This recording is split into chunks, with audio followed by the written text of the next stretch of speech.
बहुत समय पहले एक राजा हुआ करते थे। एक बार वह जंगल में शिकार खेलने के लिए गए। जंगल में शिकार करते हुए उन्हें काफ़ी महीने बीत गए। इस बीच उनकी पत्नी रसवला हो उठी और रानी के मन में गर्भधारण की इच्छा जागृत हुई। गर्भधारण की इच्छा इतनी प्रबल हो गई कि रानी ने एक पक्षी के द्वारा राजा के पास अपना संदेश भेजा।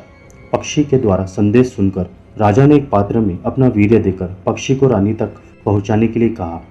फिर पक्षी राजा का वीर्य लेकर महल की ओर निकल पड़ा।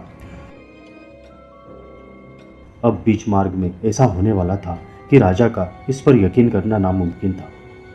वीर्य को सुरक्षित रानी तक ले जाना ही पक्षी का काम था, पर शायद यह असंभव था। अब पक्षी ऊंची उड़ान भरकर महल की ओर उड़ता ही जा रहा था। तभी अचानक मार्ग में एक अन्य शिकारी पक्षी मिल गया, जिसके साथ इसका भयंकर युद्ध होने लगा। युद्ध के कारण राजा के वीर्य का पात्र छूटकर जंगल में गिर गया। उस जंगल में एक श्रापित यक्षिणी हिरनी के रूप में रहती थी।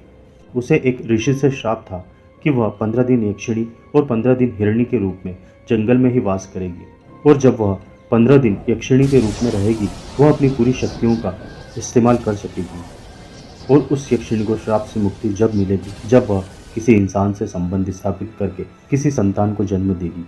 हिरनी के रूप में वह यक्षिणी जंगल में घूमते घूमते राजा के वीर्य के पात्र तक पहुंच गई, और उस वीर्य की गंध से वह यक्षिणी बहुत कामुक हो उठी।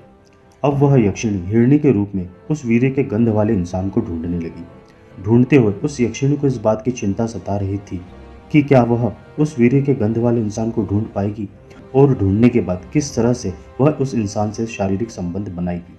इस तरह सोचते सोचते आखिरकार उस यक्षिणी ने राजा को ढूंढ लिया। पर उस यक्षिणी को अभी भी इंतजार ही करना था, क्योंकि श्राप के वह 15 दिन चल रहे थे जिसमें वह हिरनी के रूप में रहती है। अब वह यक्षिणी इन दिनों के बीतने का इंतजार करने लगी। आखिरकार एक दिन इंतजार की घड़ियां समाप्त हुई, और अब वह यक्षिणी हिरनी के रूप से अपने असली रूप में आ गई। अपने असली रूप में आने के बाद वह राजा के पास जाने के लिए निकल पड़ी। वह यक्षिणी राजा के पास सीधे वहां पहुंची जहां राजा शिकार करने के बाद रुका करते थे। वहां पहुंचने के बाद उसने अपनी शक्तियों से बेहद ही कामुक और आकर्षक शरीर धारण कर लिया।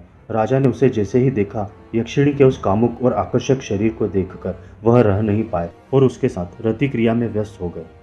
कुछ ही दिनों में उस यक्षिणी ने गर्भ धारण कर लिया, और कुछ ही महीनों में उसने एक पुत्री को जन्म दिया। और इस तरह एक यक्षिणी ने इंसान की बेटी को जन्म दिया और ऋषि के श्राप से मुक्त हुई। पर अभी भी यह कहानी अधूरी है। आगे देखने के लिए हमारे चैनल को सब्सक्राइब कर लीजिए और इस वीडियो को लाइक कर